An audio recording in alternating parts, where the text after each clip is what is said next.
Hope you guys are enjoying the videos so far. I've got some more coming. I have a lot of ventriloquist puppets to review. I've got soft figures, some novelty figures, all kinds. They make great tax write-offs. So we're gonna have some more of these videos coming up. Each description on these videos is going to have links to all the other videos once they are all uploaded, which should be pretty quick. I work pretty quickly once I'm focused. So, without further ado, here are the next figures in the collection here. I have an Imaginarium Galleries Albert Alfaro figure. Owned him since 2015. Plays a really shy, awkward, but yet lovable nerd in my performances. His glasses are acting up and they don't usually stay. My dog is next to me too, so if I keep saying stay, it's gonna mess with her. Anyways, so Sheldon here is a professional ventriloquist figure made by Albert Alfaro. He cost me $1,500 when I purchased him originally. He's got slot jaw, moving mouth, side to side self-centering eyes. They self-center pretty well. And he also blinks, and he can kind of wink, which is there's an adjustment I made on his controls that I'll show you guys. There's also a little special feature here, which I will show in just a second. So we're gonna get his head off his body here. I ain't got no body. Yeah, I know, Sheldon. I did pretty good at it, didn't I? Yeah, you did, yeah. I knew I sounded good at it. Alright, so here are the controls. Ignore this giant thing sticking out of the back. I'm not sure at the very second right now where the bulb is that I usually use. That's a hint. So he's got the slot jaw mouth, the thumb. Works pretty nice. I did a little modification to make it work nice. The bottom of his chin was hitting when I first bought him. Did a little repaint, a little modification. So he's got the eyes, left and right, self-center. Got the lids. Now I gave myself two options. I'm gonna merge this when I get a chance, but when you push forward on there, he kind of does a half look. I do a joke in my act with that. And then he has this lever back here, which makes him fully wink, but I'm gonna merge them and make them work a little smoother together. Secret animation. I just scared my dog. But it works really good. He can spit too. That's right, the element of surprise. Yeah, I do a joke in my act with that too. And I actually hit my monster can with deadly accuracy. See that? And I got my TV remote too.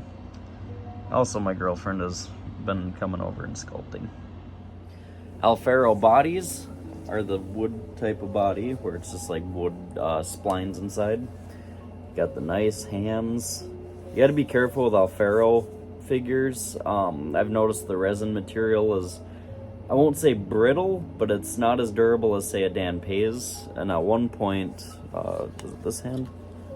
This hand, the thumb cracked off and broke, and I ended up rebonding it with epoxy glue. On the inside of the body, uses these big splines, and when it arrived in the mail in 2015, that was split already. Those two were. It's not the end of the world to me. And it's got like your typical cloth legs as well. So Alfaro bodies, quite simple. The heads, not so simple. I like Alfaro's a lot though. Some of my favorite sculpts. Even Chance Wolf, the ventriloquist figure maker, one of our nowadays ones, is a huge fan of Albert's work. So, Albert, if you're watching this, we all miss you at our community. We hope you're doing well health-wise, and we love you. Thank you, Dad. It sounds weird when you call him Dad. Next up on this little set of three is a ventriloquist figure I built. I purchased the cast, but then I did the painting, the mechanizing, all the rest of it. Doesn't have his own body. He borrows my Dan Pays figure's body right now, but we got Mortimer, yeah. You need a haircut, Mortimer. You know what they say, what? On the grow or what? That didn't sound right. Anyways, Mortimer has slot jaw, moving mouth only. Just a lovable face. Look at that lovable face. So I painted him, did all the mechanical stuff, all that. The eyes just sitting there fixed in place. The eyes are actually made by Fourth Seal Studios. I'll link them in the description for anybody that likes to make art. So that's, I wish there was more I could really say about Mortimer. He's a tribute to Edgar Bergen's character, which is also the influence that got me into ventriloquism. Onto something really cool now and very rare, especially for a ventriloquist my age. Pretty rare to my collection, we have a Frank Marshall figure. I've done previous review videos with him, but I since deleted them. I wanted to make a new version of the videos. So, little Billy here, he has slot jaw, moving mouth only, and moving head, but he really conveys some lifelikeness to him. Really cute little guy. He was built around the 1950s or so, I believe, maybe 1948 to 1955. There is a card tacked inside his head, but you can't see it. I thought about actually getting one of those snake cams and putting it inside. So this is the head stick control for Billy. He was redone by Dapper Dummies, Tyler Ellis, very talented artist. He's got slot jaw, mouth only. And then he's got these stationary, beautiful, beautiful glass eyes. I mean, look at that. Sorry for the creep factor if anyone's creeped out by ventriloquist figures. Now, another thing about Frank Marshall figures, it's very common on them, especially when you see them for sale. There's usually a split going down the head. Tyler Ellis went over that, puttied over it, painted over it, so you can't tell on him.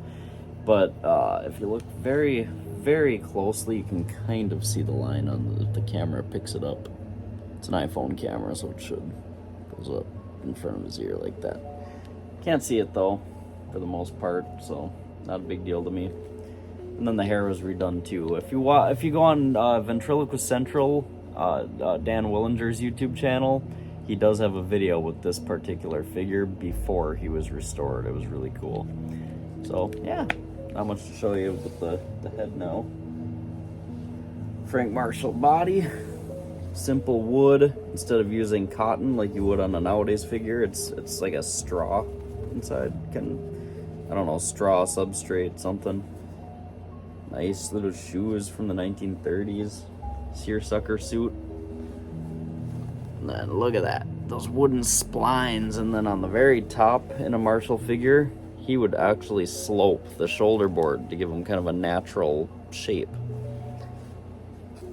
Man, woodworking. Back in those days, you had no option but to be a master wood carver. You had no options. You couldn't just cast a body, for the most part. The McElroys did that, but not Frank Marshall. Are you done? Yes, I'm done. I'm sorry. Go over there, buddy. So that's part 2 of my ventriloquist figure collection. Part 3 should be up really soon too. You guys have a wonderful day.